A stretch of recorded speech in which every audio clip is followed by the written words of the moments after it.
It's hardly possible to be all you can be in the Army anymore. A new study finds nearly 70% of active service members are overweight. Huge jump, 21% in 2022, 10% in 2012. And obviously it comes in the middle of a massive recruiting crisis that we've told you about. Here now, retired Marine Matt Sapala. Matt, it's good to see you. I can't quite figure this out. What is it? Obesity is the easiest form to see lack of discipline, and that comes from the top. In other words, these guys are not taking advantage of the standards that was set before them from veterans that served. And we served with pride. There's a couple of veterans behind me right now. I'm here with my business partners. The way you get ahead and raise standards is association with people who want more and have more. We got to defend our country, and this is a sad reality with American military right now is obese.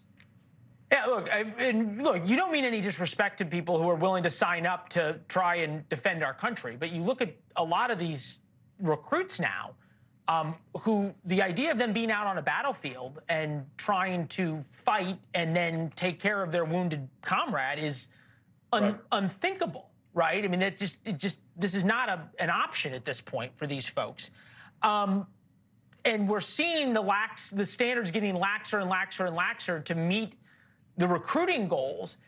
Is it as simple as if we just raised pay for the military, then all of a sudden things would get better? I think the source is really coming from do Americans love Americans anymore? I mean, there's such a drop in American patriotism today. There's such narrative on social media, in conversation with other people about how poor it is in America and how rough it is in America. People don't want to serve in the military. And due to lack of patriotism is because people realize how much are not taking care of veterans post-military service. And so that's not encouraging a lot of people to say, a great career path would be to serve our country, do this, do that. What's it, Army, be all you can be. I was in the Marine Corps. We got Army over here, got Marines over here behind me. A friend here said, it's not be all you can be, it's now eat all you can eat. I mean, what's going on? And so I think we got to get back to the fundamentals of we are serving our country, a country that we love, that we call home. Doesn't matter if you're white, you're black, you're brown. This is the red, white, and blue right here. And that patriotism is lost right now in America.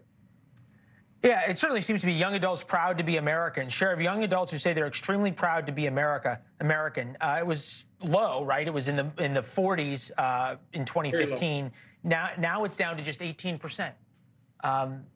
Look, do you think this has anything to do with, just real quick, that typically it is poor Americans, it's rural Americans who sign up to be in the military, and we've seen, especially over COVID, that rural Americans, poor Americans have gotten hit the most when it comes to access to good food and to exercise and everything else.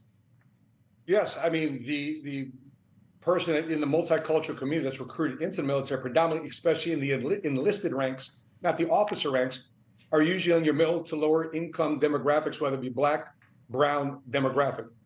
But that doesn't mean that once they get in the military, they go through boot camp. After that, though, they got to still stay in shape. You get in boot camp shape, you graduate boot camp, you're in shape, you pass the physical fitness standards, you're in shape. So what's going on after they hit the force, after they hit the Fleet Marine Force, after they hit the regular Army, whether branch of service that they're serving, what is going on after that? And I know there's a lot of jobs today that there's not a lot of forward fighting jobs in MOSs. It's more a lot of technology based, but it doesn't mean that America should not be taken care of by the number one job of our military, which is to fight and win wars. And we need to get back to that. And look, we're about to hear from President Biden in terms of where our men and women are on duty right now, and people are shooting at them, namely the Iranians. All right, Matt, thank you very much. We appreciate it. Thanks for watching. Go to newsnationnow.com to find NewsNation on your television provider.